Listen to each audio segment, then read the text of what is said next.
the UN Committee on Economic, Social and Cultural Rights. It's based on basic education. My justices, they use the 4A's approach. The 4A's include availability of basic education. It then includes accessibility to basic education, accessibility to basic education, and adaptability to basic education.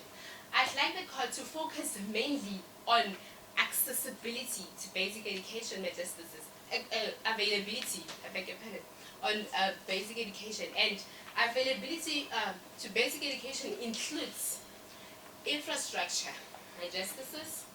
It includes classrooms, it includes classroom furniture, it includes adequately trained teachers, and then it further includes textbooks, my justices. The availability to education according to the UN Declaration does not in any way include sanitary pads for female learners, my justices. And as my learned counsels have already emphasized, that the sanitary pad initiative does not fall under the right to basic education. The initiative does not fall under the existing policy of what could be subsidized by the state, and is not in any way included in the provincial budget, my justices. In section 8.1.2 of my heads, I also included that should the MEC of Education authorize the specific initiative of sanitary pads, the MEC must consciously consider the availability of resources made available by the state, as well as the measure employed to achieve the result are governed by the availability of resources. My justices, should the state divert its resources to this sanitary pads initiative, other important parts of education system would suffer, such as the transportation initiative and the feeding scheme initiative. In the case of Mazibuku, the court was asked to determine the Johannesburg's policy with regard to the supply of free basic education. It's in paragraph 8.1.3, my justices. The court was asked to determine whether the Johannesburg's policy with regard to the supply of free basic water of 6 kilometers per household per month, which was in the free basic water policy, whether it was in conflict with the right of access to sufficient water provided for in section 27 of the Constitution. The court held that the right of access to sufficient water does not require the state to provide sufficient water upon demand, and that to every person, and that the right, according to the court, only requires the state to take reasonable legislative and other measures progressively to realize the achievement of the right within the available resources.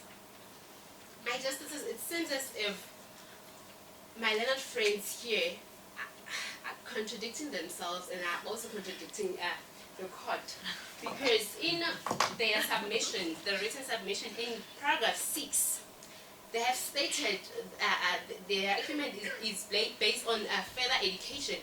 Further education, my justices, requires the state to take reasonable measures to make further education available and accessible.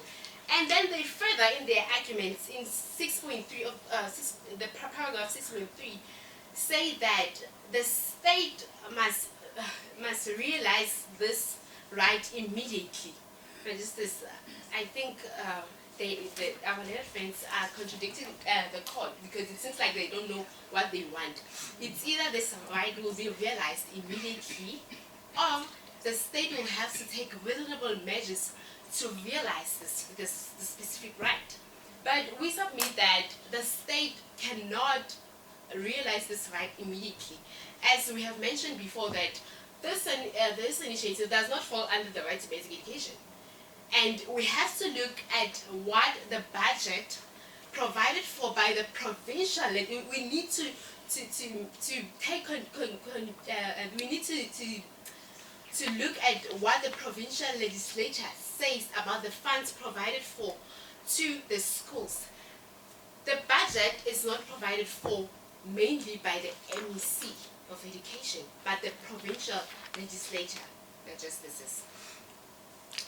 In paragraph 8.1.4, in the Mazibuko case emphasizes our point that the state will first need to allocate funds for respective initiatives. The MEC cannot, therefore, authorize funds for an initiative that had not been previously included in the provincial budget and existing policy. Furthermore, my justices, in paragraph 8.1.5, we made a mistake.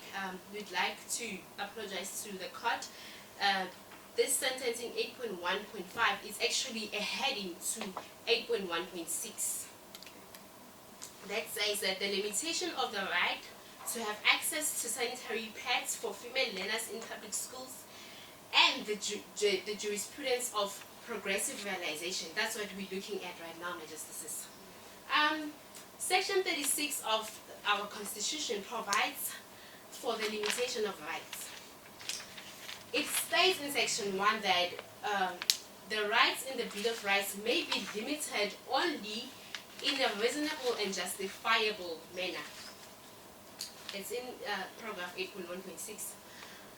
The refusal by the MEC to authorize the initiative in question is based mainly on resources made available by the provincial legislature, which are limited, my justices. The court needs to take a due regard to the fact that the state does not have unfettered discretion to do as it pleases when it comes to fulfillment of socio-economic rights. As much as the socio-economic rights are of paramount importance, the state cannot do what it pleases, my justices. It has to look at other authorities, my justices.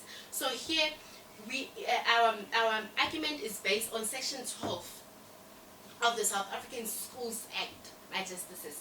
In this act, my justices, the state provides for, it says this, that the MEC of Education must provide public schools for the education of learners.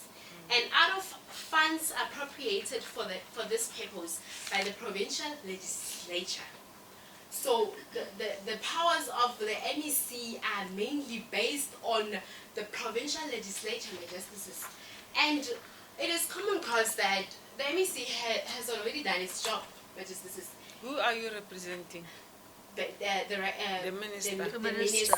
But okay. my question is based on the MEC of Education, my justices. Okay. As I was saying, the MEC has already done his job.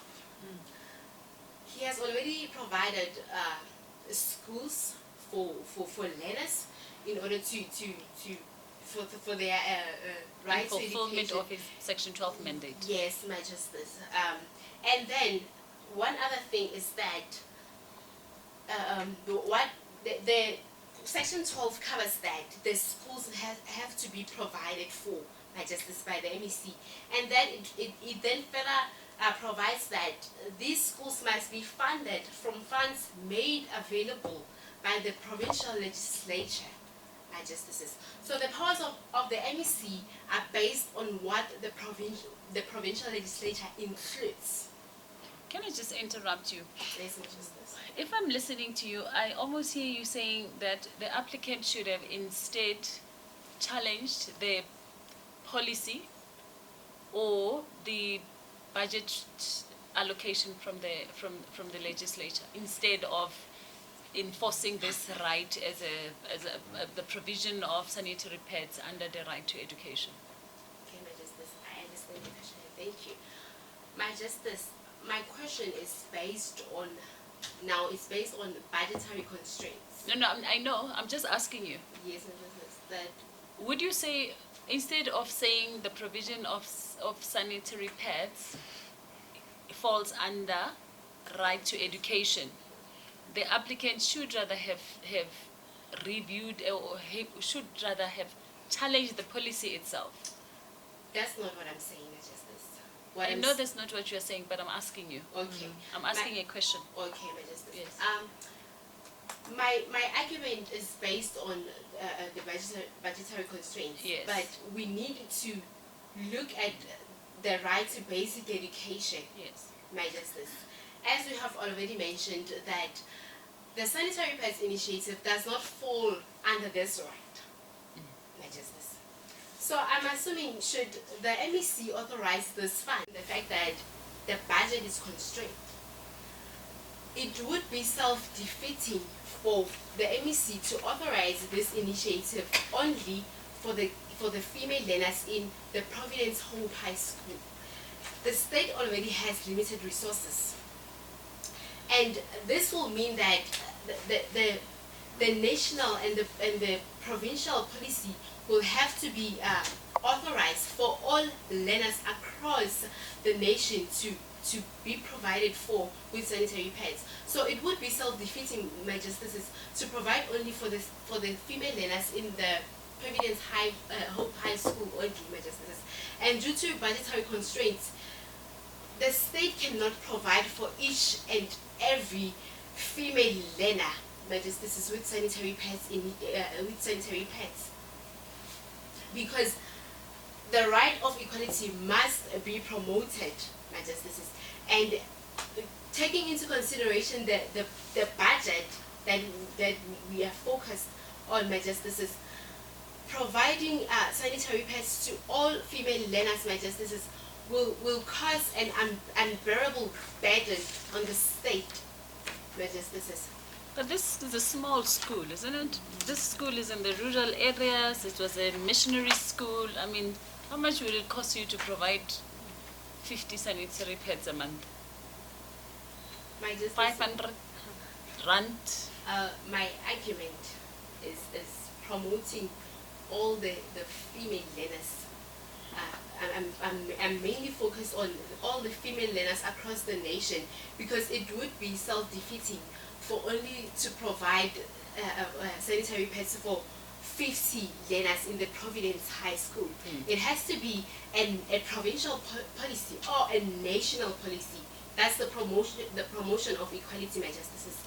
And due to budgetary constraints, the state cannot provide all the female learners across the nation with sanitary pads because this is an occurrence that happens to a female every month, and some females, Majesties, use more than one pack of sanitary pads. They use even 3 packets of pads, Majesties.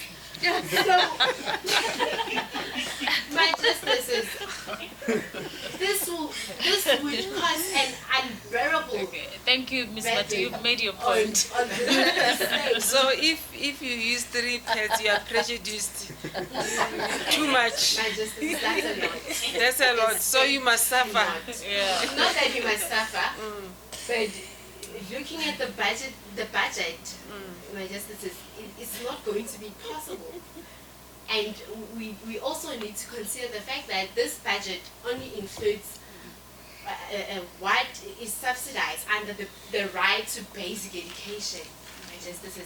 Even Section 12 of the South African Schools Act emphasizes the point that the funds made available by the provincial legislature are only to fund what falls under the right to basic education. You said something about UN. You explained availability, but I didn't hear you say anything about accessibility and adaptability. Oh, Majesties, my point was mainly on availability, but I'll further explain to you what the other A's include. And you actually said 4 A's, but you gave us 3. Yes, 3. Oh, I apologize to the court. It's It's availability, which includes infrastructure, it includes classrooms, it includes adequate classroom furniture, it includes adequately trained teachers and textbooks. That's availability. Adequate. And then accessibility, it includes physical and economic access to education. Then acceptability. Adaptability. It's actually acceptability first and then adaptability Oh, there. okay. So acceptability, education must be of great quality, which is what the Providence Hope High School is already providing to its learners. And then it further includes adaptability. Adaptability is education must be flexible to adapt to the changing needs of learners due to changes in society. Don't you think this is actually the relevant one? Yeah. It is. Yeah, I think it's relevant. It must adapt to the changes of the needs of the learners. Okay. Actually, you have helped them. I'd like to explain what adaptability means according to my knowledge. So it says it includes that education must be flexible to adapt to the changing needs of learners due to changes in society. So it means that, okay, basic education is education provided for from the first grade to usually the 9th grade.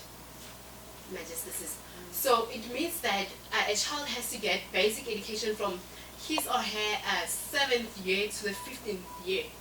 And as the child develops, she will go further to grade 10, grade 11, and grade 12.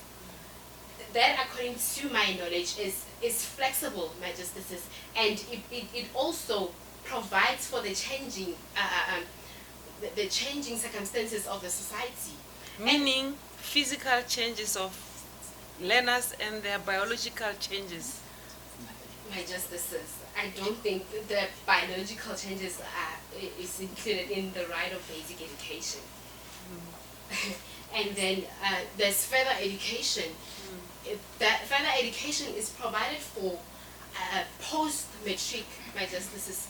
The state makes available further education according to the Constitution in paragraph B, justices.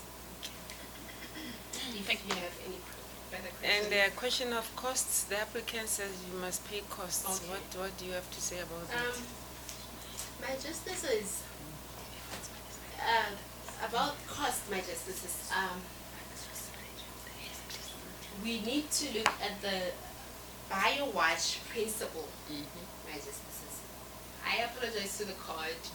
I didn't cite the relevant case. BioWatch, we know it. BioWatch, yeah, the principle. concept, yeah. It states that in constitutional court, the parties are not requested to provide costs, especially in matters that includes children, my justices, and that includes organs of state.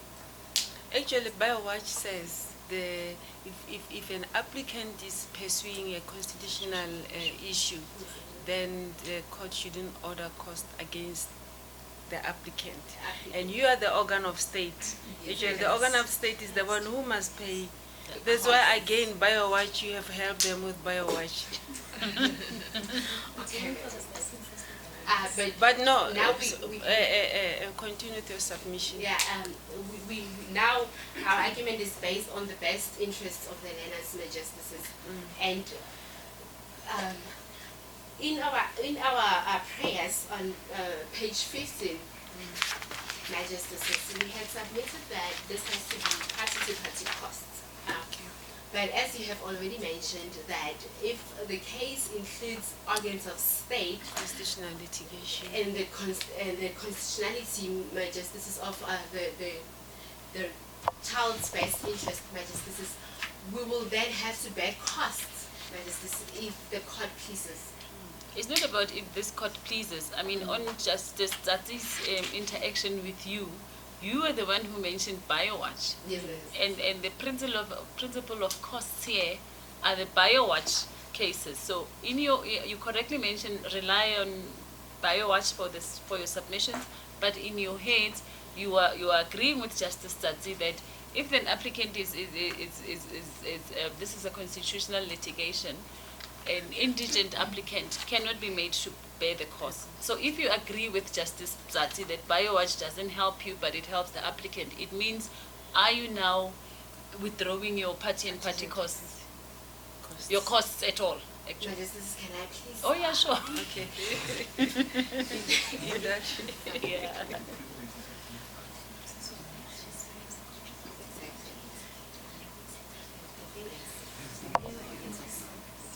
You've got 1 minute to confirm with your actually 20 seconds. Okay.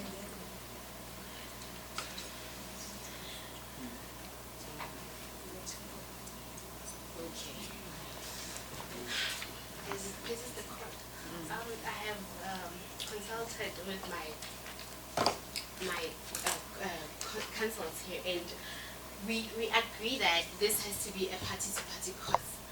My Justice, due to the budgetary constraints that we already suffering from. My Justice. And I'd like to further humbly request the court for the following: a declaratory order declaring that the sanitary pad initiative does not fall under the right to basic education, and a declaratory order declaring that the sanitary pad initiative does not fall under the subsidy allocation policy. Justices. Thank you. If you have any further questions? No further questions. I think you've made your point. Can we take a 5 minutes break? Yes.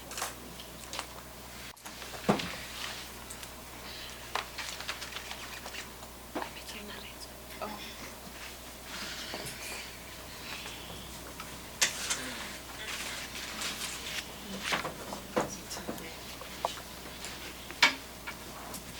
That's why in court the judge doesn't carry her handbag.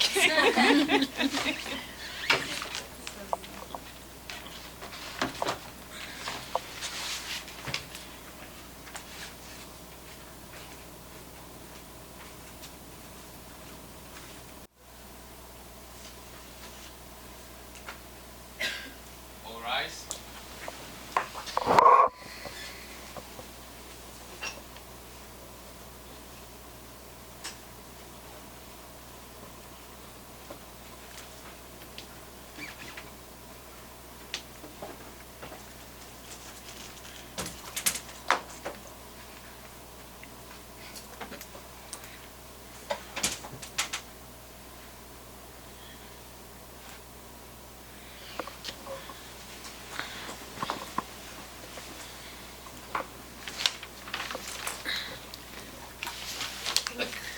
We're done with the respondents.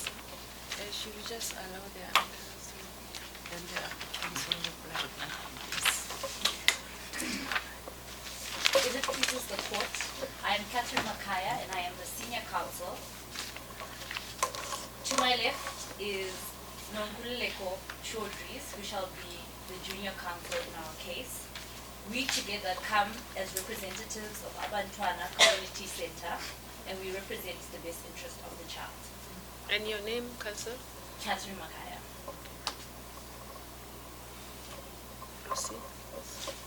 The pertinent issue in our application is whether the decision by the first respondents to reject the sanitary pad initiative as being outside of the scope of the subsidy allocation policy is consistent with the South African Schools Act 84 of 1996. This decision by the first respondent was followed by the applicant to this matter, referring the matter to the second respondent, who after receiving no response, decided to institute legal action. Before I can go any further and delve further into the crux of our case, it is of pertinent importance that we understand the definitions that shall be used and that have already been used, but that we understand the definitions as ascribed in legal language. Menstruation means the monthly cycle of changes in the ovaries and the linings of the uterus, preparation itself for fertilization. Sanitary products mean the disposable sanitary pads that comply with the standard contemplated in this policy framework and that is provided to indigent persons free of changes.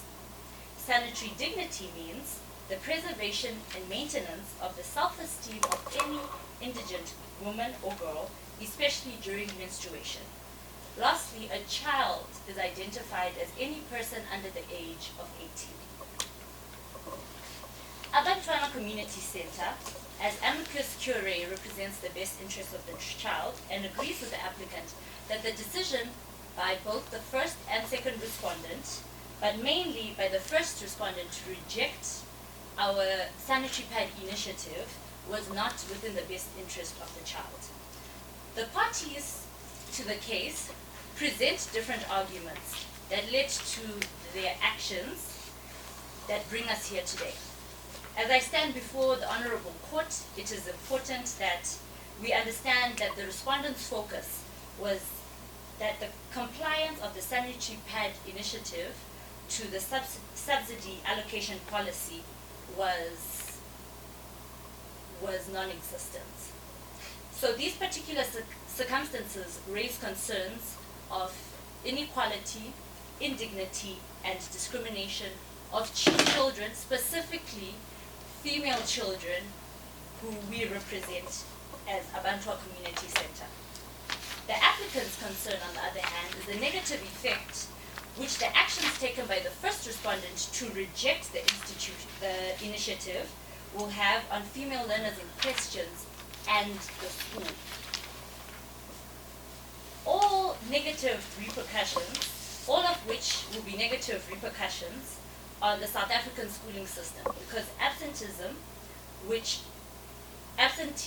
of female learners, which is disproportionate to that of male learners, will increase. And that will result in the female performance continuously being lower than that of their male counterparts. Further, that female learners will be prevented from obtaining scholarships to university due to results being prejudiced. And as a result, all of this will encompass a clear violation of children's rights, specifically that the child's right to education. We want us to specifically be able to identify that the children in question are female learners. And the female learners from Providence High are the primary focus and concern for Abantwa Community Center. The core issues in our application are whether the infringement of the children's constitutional rights and human rights are in the best interest of the children.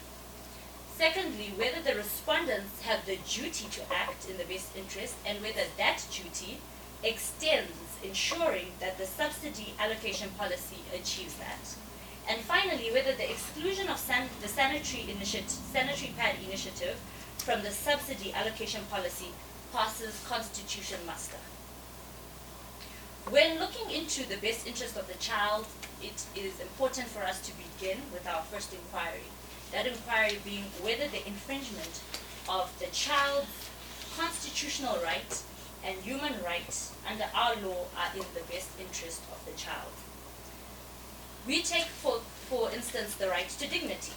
Before delving into the impairment of the right to dignity, it's vital to understand menstruation, and that menstruation is a natural and involuntary biological process which is experienced by every female of a reproductive age in monthly cycles. Without sanitary pads, this experience will cause female learners specifically to experience humiliation as a result of their uniform being soiled whilst at school. It would also result in the female learners experiencing mockery from their peers, and that would then lead to the impairment of their dignity.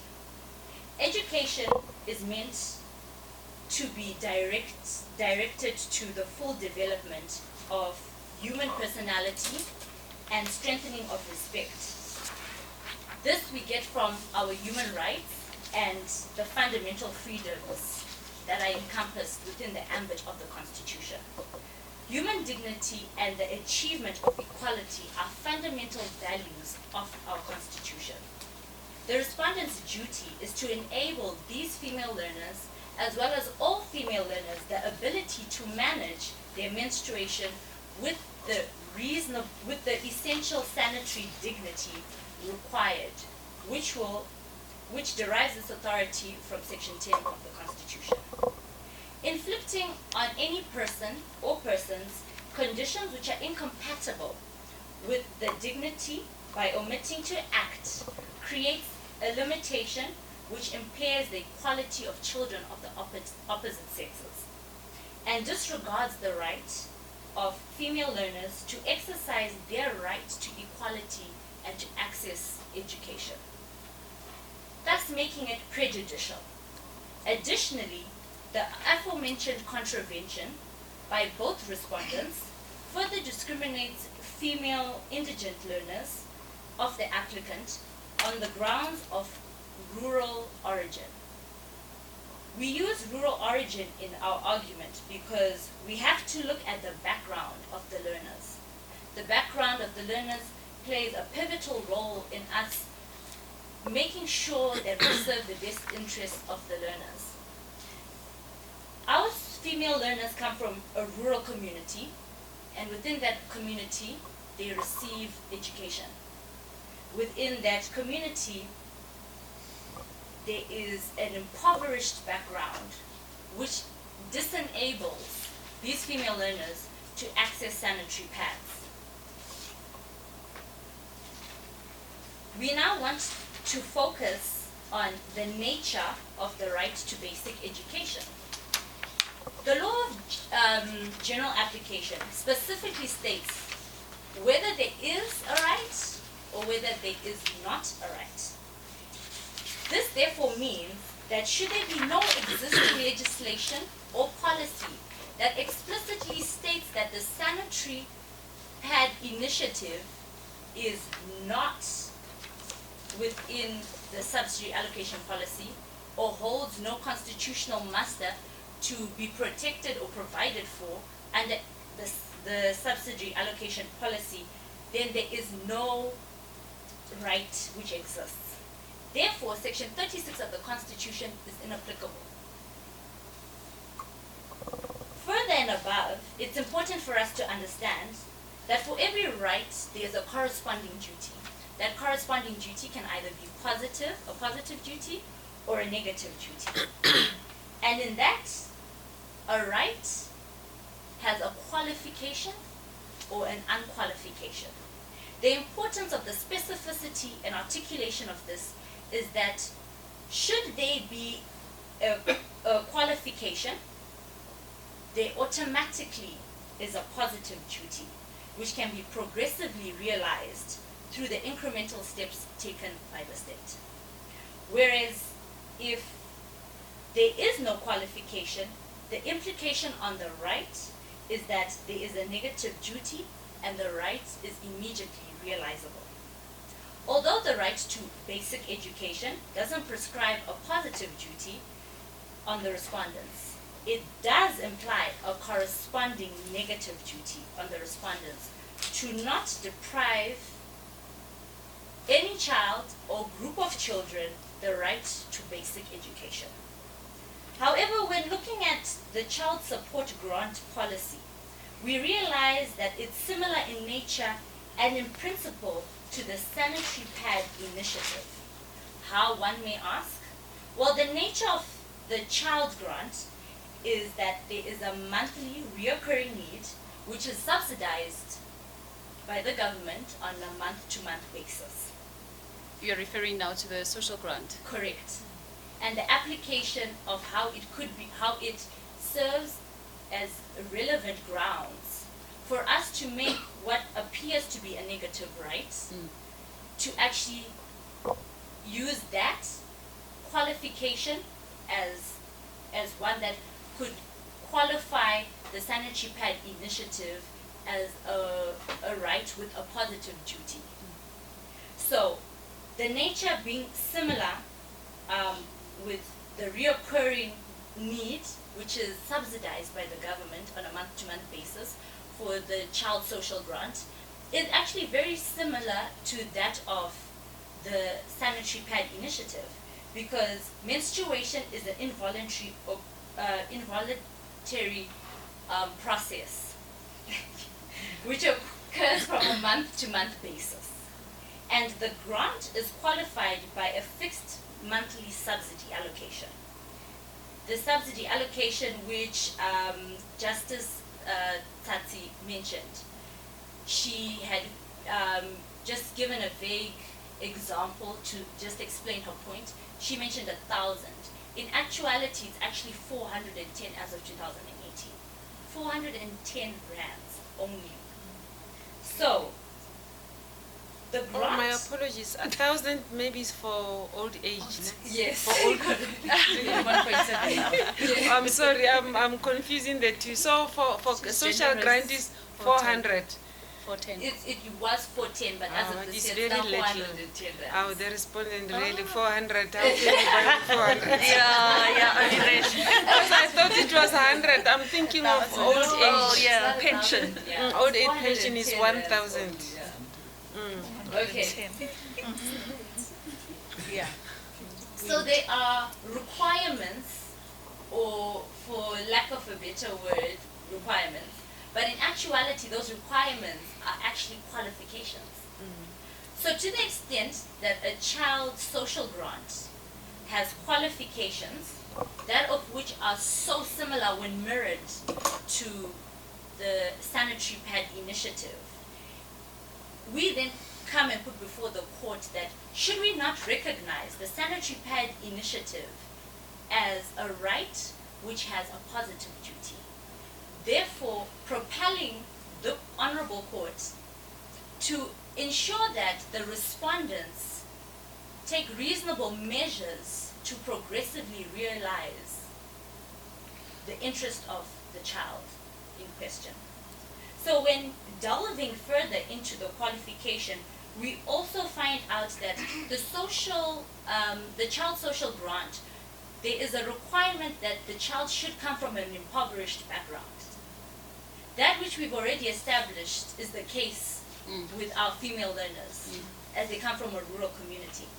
It also further stipulates that they must be South African citizens, and in being South African citizens, they must actually reside within South Africa. All of which requirements our female learners tick.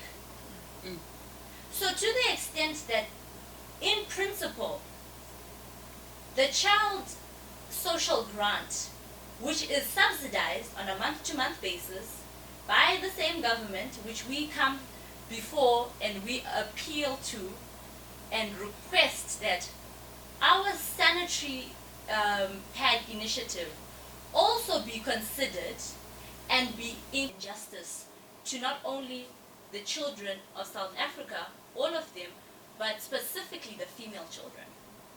So we want them to be mandated to realize their duty by ensuring that this policy be included within the scope, so that to the extent that they argue budgetary constraints, there are certain budgetary provisions made and within the scope that can be redirected to the sanitary policy, the sanitary pad initiative.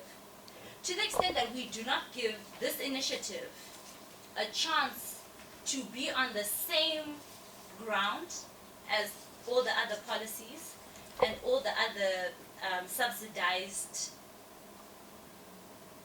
things which are identified, such as administration and feeding schemes, then it dies there, and we cannot give it any competitive footing to fight for its place to be realized. Ms. Makaya, can I just ask you something, please? You see, I don't know if it was you or the applicant's heads of argument which speaks about Section 1 of the Constitution, which places a duty on the state. Correct. Right? So if we move from there as a premise, right, and say the state is supposed to provide all these in recognition of the right to dignity, Correct. provide and supply for these needs, right? So you have agreed in your submissions Yes. that social development is already giving the indigent child 410 per month. So there is right per month. So the respondents are saying, from that 410, you shall buy salt, toothpaste, hair lotion, and sanitary pads. We, as the respondents, are saying to Justice Zatsi and her colleagues, why isolate sanitary pads from the 410? Why do you want? Why are you saddling the respondents with the responsibility to isolate sanitary pads if we, as the respondents, are clubbing sanitary pads with toothpaste and sunlight? If it pleases the court, may I respond to your question? I find your question to be very interesting, Justice Seboko. Correct? Yes. Okay, Seboko, Justice Seboko. Because the 410 rands, which is given to a child per month, does not clearly define to the child's caregiver who receives the money what that money shall be used for. Nor is it our place for us to go to a child's caregiver or the parent of that child and dictate to them what that 410 rands should be used for. What we are saying is that we have actually realized, and has come to our attention, that 30% of the students don't attend. We then do a further inquiry as to the reason why those children don't attend. Our discovery from our research then comes and provides us with the reason, being that it's the sanitary pad initiative. It is the applicant's professional administrative mandate, according to the South African Schools Act 84 of 1996, that they do all that is within their means to execute their administrative duty, that of which they have done, and have now come to both respondents and said, here's an initiative which we can back with adequate research, and which we can actually justify as to the amount given, which is stipulated. Hence, the specificity in mentioning that the child grant is given to all children a fixed amount. So the 410 may be enough for a boy, but may not be enough for the needs of a girl. We cannot prejudice female because the girl learners. must buy a wig. Yes, and as our learner correctly, as was your point to the respondents. Yeah. But that 400 also must cater for circumcision. Hence we said the circumcision in principle does not even qualify to be on the table, because the circumcision is one, a choice which is made, two, it is not a involuntary natural process in which your body decides every month for a span of 4 to 7 days that it will go through menstruation. It is actually allocated a season outside of the schooling calendar for young boys to go at a specific age for initiation, get circumcised, recover, and then come back. So it does not affect male learners in the similar light. And as you had correctly stated, Justice Tatsi, that it is a once-off event. Unfortunately, as a female, I can tell you, it is not a once-off event.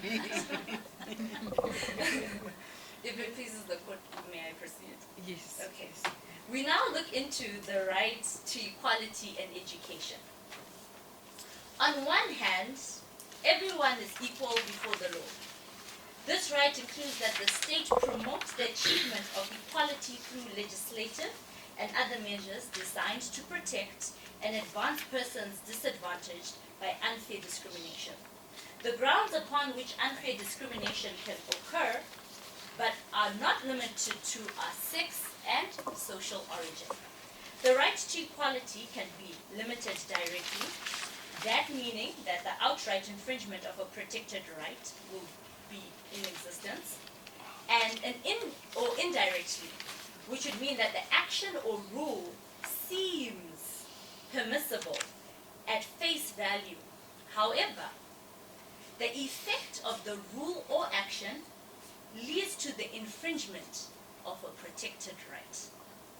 The UNESCO Convention Against Discrimination in Education provides that the term discrimination includes any distinction, exclusion, limitation, or preference which, being based on sex, has a purpose or effect of nullifying or impairing the equality of treatment in education, and in particular of depriving, limiting any person or group of persons access to education of any type or at any level, subject to the provision of Article 2 of the aforementioned convention. On the face of the subsidy allocation policy, there seems to be no outright violation to the right to equality and to education. However, by narrowly interpreting the subsidy allocation policy to exclude the provision of sanitary pads, the policy indirectly discriminates on the female school learners on the grounds of sex, because it is specifically female learners who experience menstruation every month and who will negatively be impacted by not having access to sanitary pads.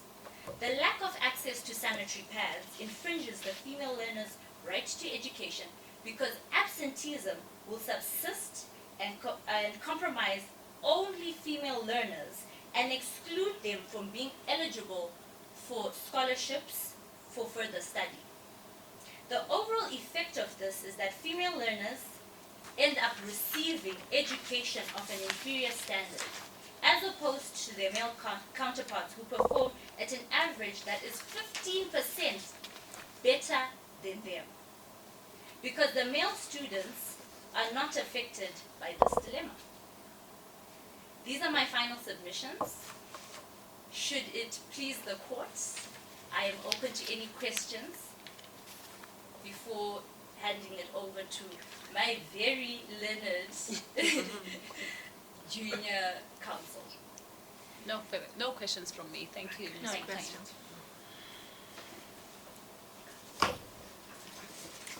If it pleases the court, as my learned colleague has eloquently introduced me, my name is Nonkululeko Shortrees, and I'm the junior counsel herein. As the respondents have generously provided, the best interests of the child are of paramount importance. As my learned colleague pointed out earlier on, a right has a corresponding duty.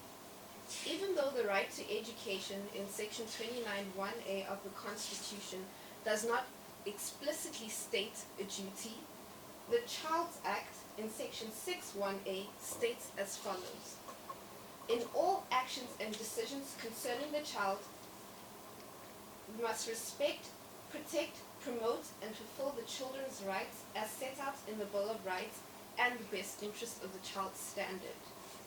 In upholding the decision made by the first respondent to not provide for the sanitary allocation policy, it has a domino effect on fundamental rights of the female learners at Provident High.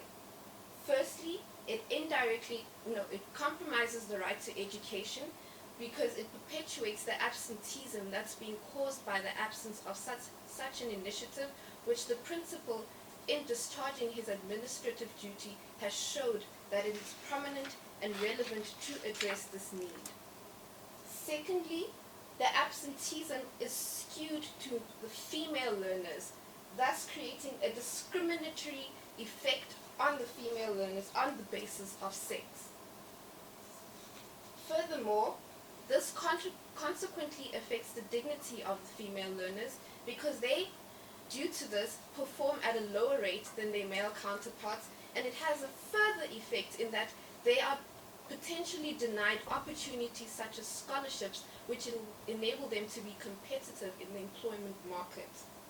The extent of these contraventions of the fundamental rights, and in addition, the unqualified nature of the right to basic education points to the fact that it is important for the court to compel the respondents to act in relation to those rights, the various rights that are being infringed, because this in turn will uphold the best interest of the child, which is currently being undermined by this decision not being implemented, or even reasonable measures being taken in light of the fact that there are budgetary constraints.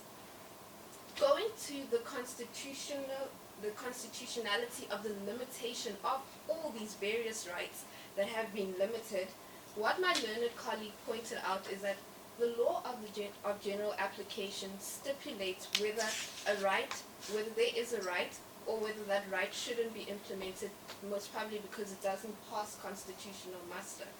What we're bringing to this point is that the respondent's limitation of these various rights is not justifiable, because there is no right within the general law of application which permits that the allocation of the subsidy policy to sanitary pads is prohibited, and this passes constitutional muster. So that in turn showcases and explains further the extent to which this decision made by the first respondent is unconstitutional. So building on that, us as amicus curiae, our main concern is the negative effects upholding this decision will have on the paramountcy of the best interest of the child.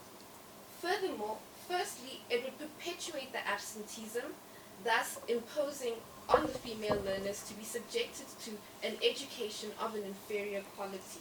The respondent's argument is that no right is absolute. What do you have to say about that? Every right is subject to other rights. I do not disagree with that, but as I further continue in my argument, it will become relevant and address the point that the respondents raised. Okay. Secondly, this would consequently disincentivize other potential sponsors to the school, because the school would be promoting would be affected by a decision that creates a controversial situation in that it's discriminatory, right?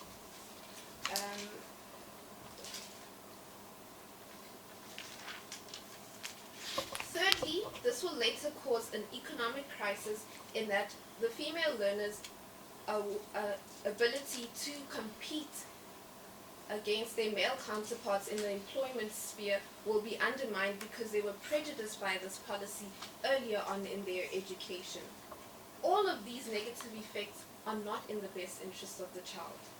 To the extent that we understand that there are budgetary constraints within government, what we're saying is, although by the nature of the right it is immediately realizable, we open the floor that the court at least extend a positive duty on the respondents to progressively realize this right by taking incremental steps.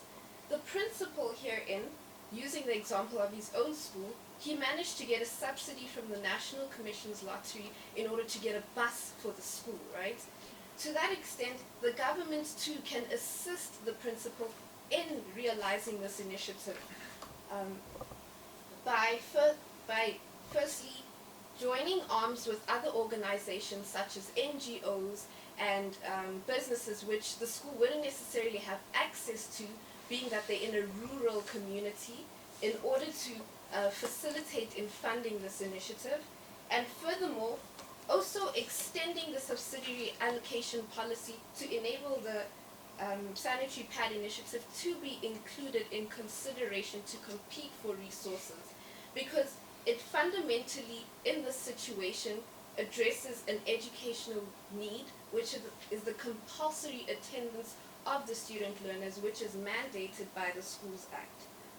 So, what we are saying is, the court, together with the respondents, and as the school has done, get together onto the vehicle of justice and propel this initiative forward, and able to correct the defect where the best interests of the child have been undermined.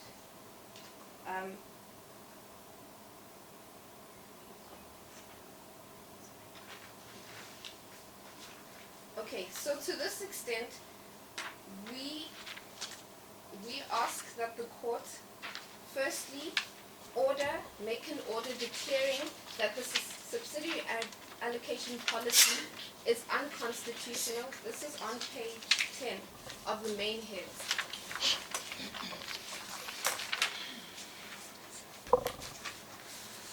To the extent that it does not include or promote the inclusion of the sanitary pad initiative. Furthermore, we would ask the court to mandate the respondents to take measures that they can, incremental measures to progressively realize this right in the interim while policy is being created or adjusted in order to accommodate this need. And yes, that will be all. Thank you. Ms. Churi, I just need to find out from you. Yes. Remember your application or the application which you have joined as amicus relates to Providence High School only. Now, if your main concern is that the female learners of the school provided with sanitary pads, would it matter in what form the pads arrive? In other words, would you insist only on an order that says the department or the school's subsidy policy be amended to include an allocation of a budget towards sanitary pads? Or would it still satisfy you if the MEC for Education, for example, speaks to his counterpart in social development to make sure that every day there's a box of sanitary pads delivered to the school? As an interim measure, it would be advisable for, even if it's not the complete extent of the amount due to budgetary constraints, an amount which is possible be allocated to the initiative while the MEC works to find other reasonable measures in order to accommodate the right. But would it be easier for social development, actually quicker, for social development to just deliver a box of sanitary ware there, because adjusting a budget will be more tedious, because the MEC, I suppose, must still go to the provincial legislature for an amended budget allocation. The department itself have to sit and restructure their budget. I think it will be quicker for even the lotteries committee to deliver a box there every month, if not social development. Okay, yes, I agree. The main thing that we're fighting for is for the sanitary pad initiative to be addressed. The vehicle right now is through the subsidy allocation policy, but to the effect that there are other measures which can be incorporated to realize it, it's okay. Thank you. Ms. Makai, you wanted to add? No, she did perfect. Thank you. Are you not asking for costs? Yes, I was just about to always cost. Always cost. Never forget cost. Doesn't mean you'll get it, but Ask for it anyway. So are you not going to ask for cost? To be You want honest, to consult with your learned friend?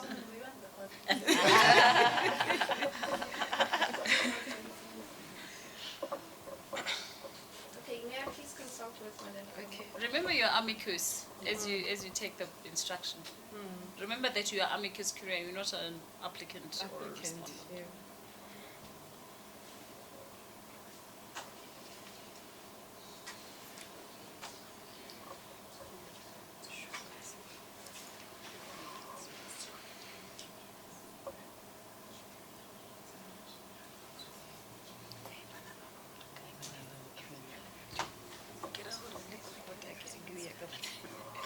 Okay, because this is a learning exercise, right, we actually asking for clarity. From our research about the amicus curiae, we sort of came across that the amicus is not necessarily a party to the case. Which is why I ask you, as you consult with Ms. Makaya, just bear in mind your amicus. Okay, yeah. So I think that's why we didn't actually ask for costs. Thank you. Was that a trick question? But what? Was that a trick question? Okay. Are you done with your Yes, I submissions? just wanted to ask if there are any further questions. On my side? Not from me, thanks. Okay. The applicant's time to reply, it can be very short. They were what the respondent has said.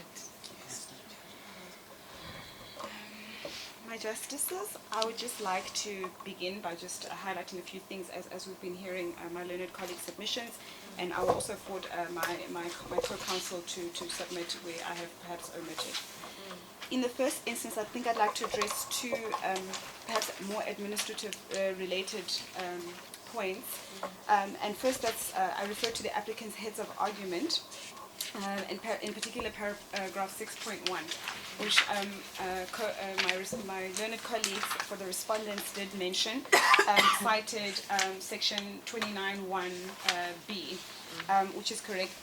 We just also wanted to note that if you had noted, throughout our heads of argument and throughout our arguments, we have actually been referencing the right to basic education, but never expressly stated section 29(1)(a).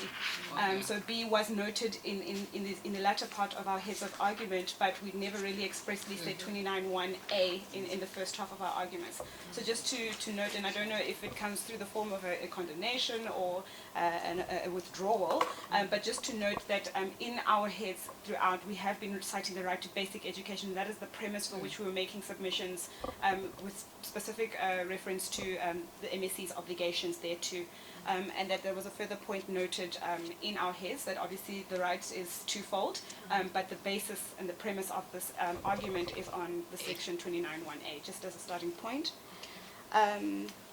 Following from there, I would also like to address in the responses made by the respondents, there was reference to access, and now obviously it's been qualified because of our point on point 6.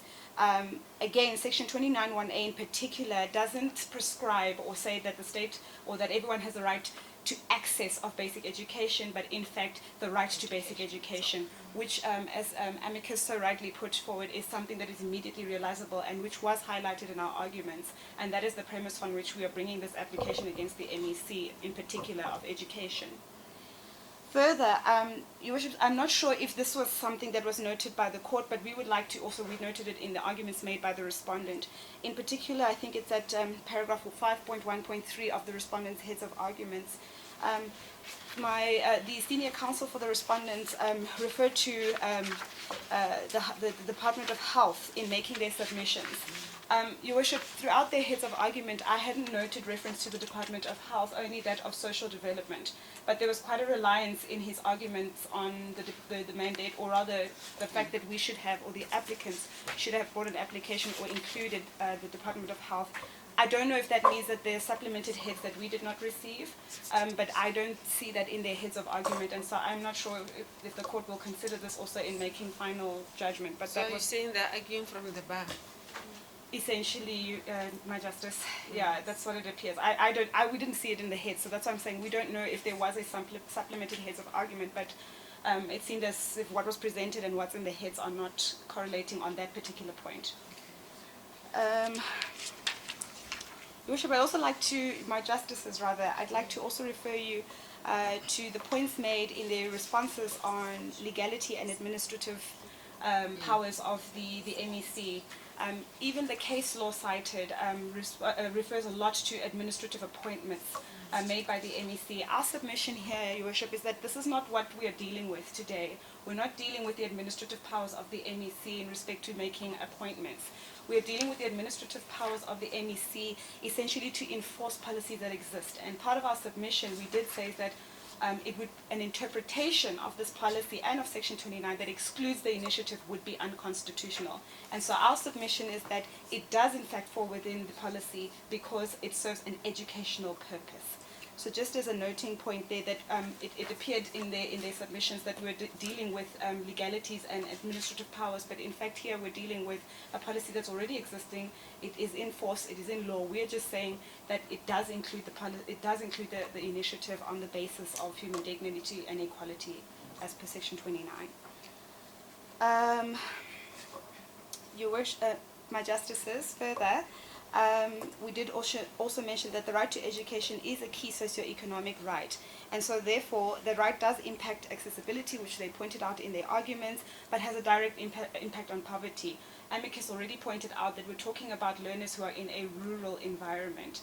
The MEC, in as much as you may want to delegate certain responsibilities to social development and other related states of organ, they also have a role to play, because again, the MEC's mandate is not to particular schools, it's to all schools, including learners in rural communities. So we cannot negate the responsibility of the MEC on the basis that they don't have budgetary allocations. Again, the Section 29(1)A right mandates that the MEC, or the state rather, makes this right immediately realizable.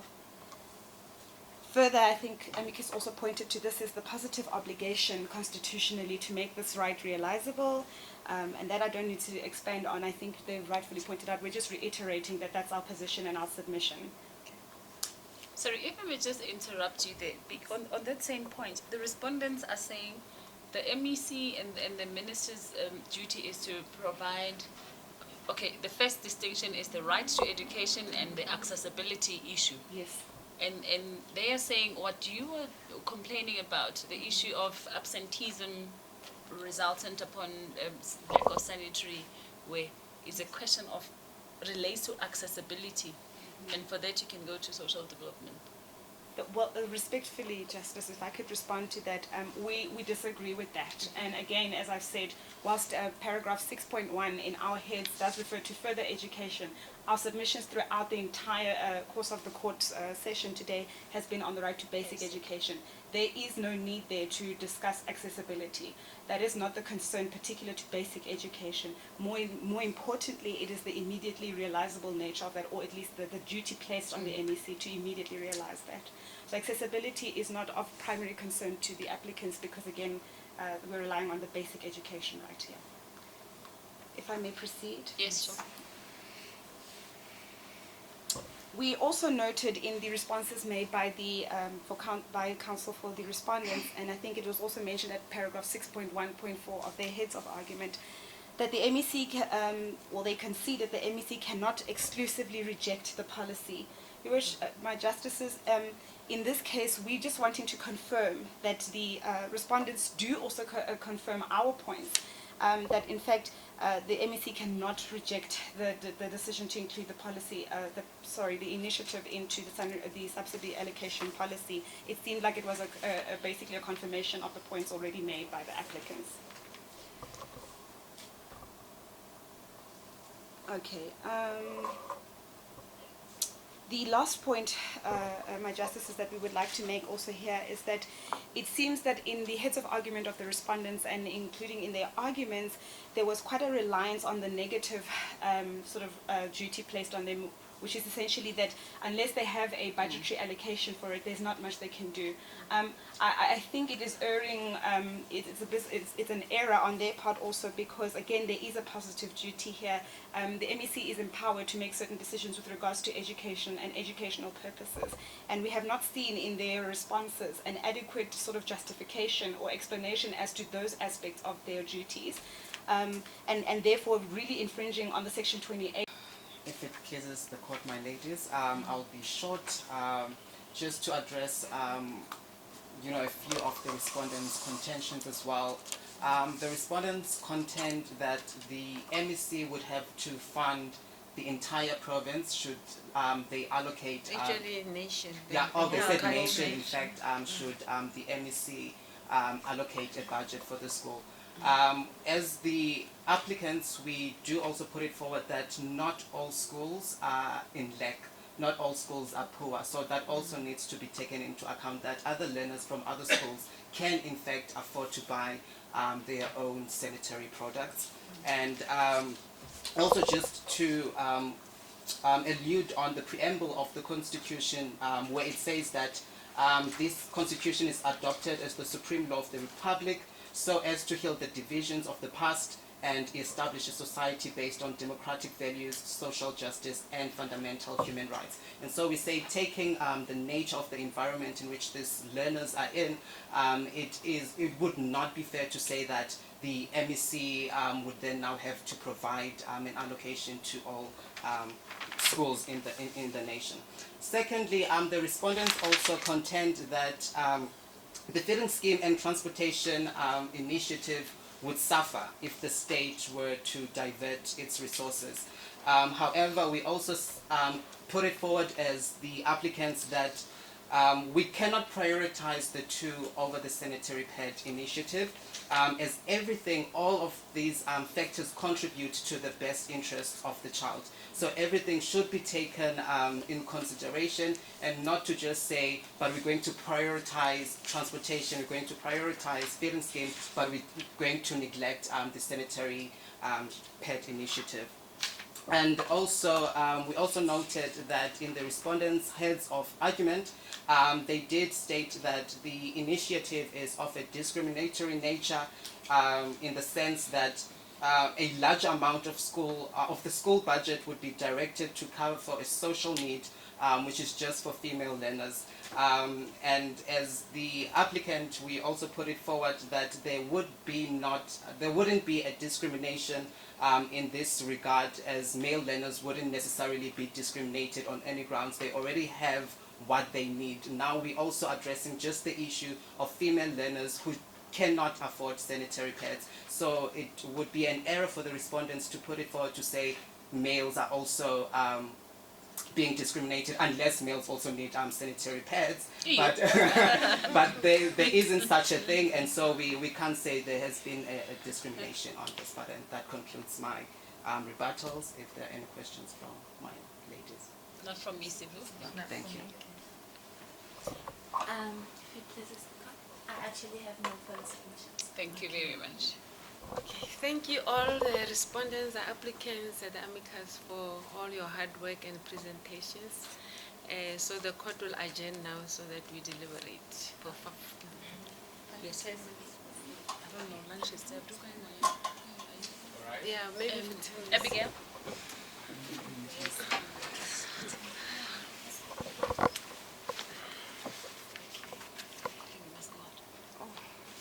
Maybe they can go out. Yeah, I think you can go out We'll because we just go stay here. out so we can deliberate.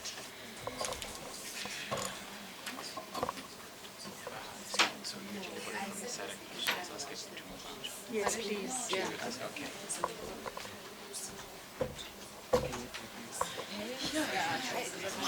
The level of preparation and intelligence. And just thinking on their feet. Yes, the thinking of their feet is what is She was saying, Councillor, don't even argue like this. very good. No, we were just asking if maybe we needed to make an announcement about lunch. Oh, I think it's on the program it was allocated for after. Declaring the subsidy allocation policy unconstitutional to the extent that it excludes the sanitary pad initiative. 2, an order mandating the respondents to employ measure to give effect to the sanitary pad initiative. 3, an order to expand the ambit of the subsidy allocation policy to include the sanitary initiative. And 4, cost of the application will be on a party and party basis. And when the judge reads the judgment, you all stand up and say, no, only the council. We are missing the amicus. The amicus. Where are they? Where are the amicus? Again. They late again.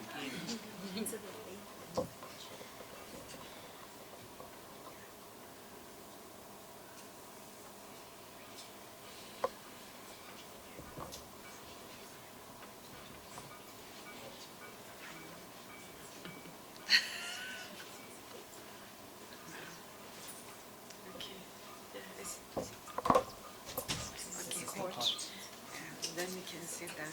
There is a dissenting judgment in this. This is the main judgment, and there is a dissenting judgment. And Justice Buko will read the dissenting judgment. The dissent judgment.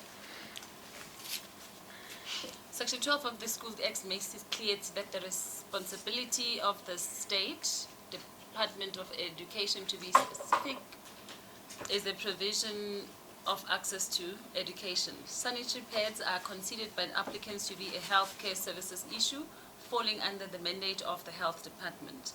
and or Department of Social Services.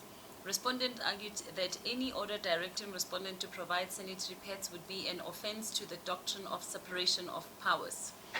I disagree. Section 4.1 of the Constitution speaks about intergovernmental relations and encroachments in that regard. The doctrine of separation of powers relates to the separation of powers of the executive, the judiciary, and the legislature. This court made inquiries about Section 3 of the South African Schools Act, which implores the MEC to facilitate that learners are able to attend school. Social development mandate is mandated to provide for these needs, so argues the respondent. Considering the principles laid down by this court in Supramani and Grootboom, I agree with the respondents that ordering the respondents to provide sanitary pads would unnecessarily overburden the respondents. There is a distinction between a right to education and the facilitation of access to education. The respondents in their argument places reliance on these two cases, Supramani and Grootboom. Plaintiff mentions the Wachenuka matter in which freedom to study is inherent in human dignity. The facts of the Wachenuka case are distinguishable from the Grootboom and Supramani matters, and as such does not avail the applicant. This brings me to my next point, the issue of limitation. Respondent concedes that the interests of the child are paramount and that the refusal by the MEC is a limitation of the children's right. The question now is that limitation justified in terms of Section 36? To answer this question, I am of the view that Section 1 of the Constitution and Section 3, which provides for norms and standards contained in the Schools Act, which uses the word need, can be extended to include sanitary pads. If Section 1 of the Constitution directs the state to provide these needs, I agree with respondents that social development has catered for these needs by the provision of social grants. The applicant has not suggested that the subsidy policy is unreasonable, irrational, and as such stands to be reviewed and set aside. I am of the view that the recourse for the applicant was to attack the administrative decision taken by the second respondent by the creation of the policy in line with the regulations under the Schools Act to review and set it aside. It is on that reasons that I make the following order. Okay.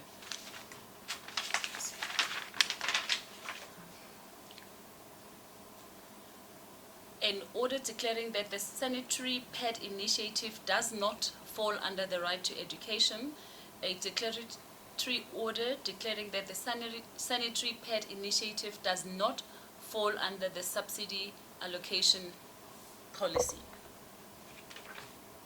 Court adjourns. Oh, sorry, it's not my... This is the court. We must stand up and say, this is the court. Yeah, you can see that. So you know the difference between a main judgment and the dissenting. Yeah, okay, all right. So in case of the main judgment, those who want reasons, they can apply in terms of Rule 49, subsection 1 of the Uniform Rules of Court. We will provide the reasons for this order. For the main judge. Yes, the court adjourned.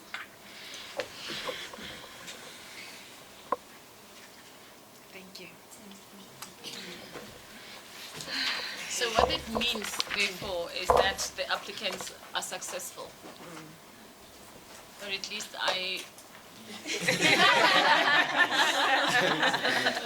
Yeah, no, sometimes people refer to the dissenting judgment, yeah.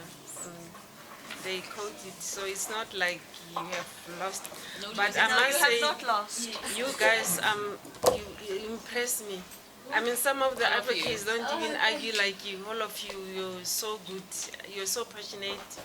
And I think that is important. When you argue, you must believe in what you are. You must show passion. And I think this is what all of you have shown this morning. And what's sorry. Yeah. And what's really remarkable is the fact that you guys can stand up and speak off the cuff Yeah. and speak so well, Yes. so I'm well. really, really, really impressed. You guys are ready to take briefs.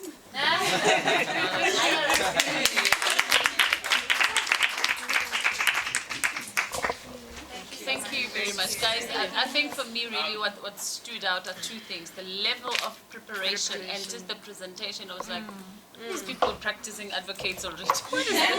And the confidence that Yes. you all showed, you know, you did well. Your posture was good, and you showed confidence. You believed in what you are doing, which is because you have to persuade the judge and tell the judge, don't agree with the respondent, agree with me, or don't agree with the applicant. It's like you are selling something to the judge, and the judge looks at you and see, this person doesn't even believe what they are saying. Yeah. Yeah. So you must show How are the they judge that I'm convinced? passionate about this. I'm sure of the facts, and I believe in what I'm telling you. I know it's for a fact. I'm right, and you must rule in my favor.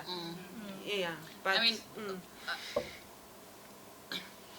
Advocate Abigail was whispering, Justice Abigail was whispering to us to say, wow, even if we go, the profession is in good hands. Yeah, that's exactly how I feel, because the caliber of performance that I've seen, the caliber of work, really, I'm pleased to know that our profession is in good hands, and I'm very proud of you all.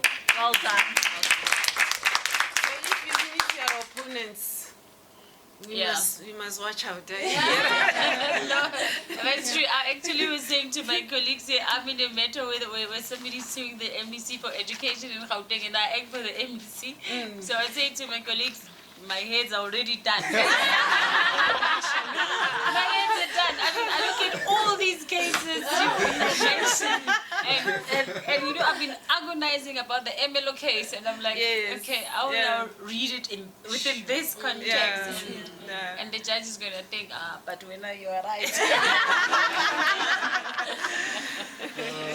Thank you so much. Thank you. Thank you for your hard work. Abigail, Really any appreciate directions? it. Excuse me. Thank you so much, you guys, for participating here, and you did exceptional. I think we should give you just one more. Without wasting much time, we'll make our way to the first floor to the dining area, and then all other things will proceed from there. Thank you so much.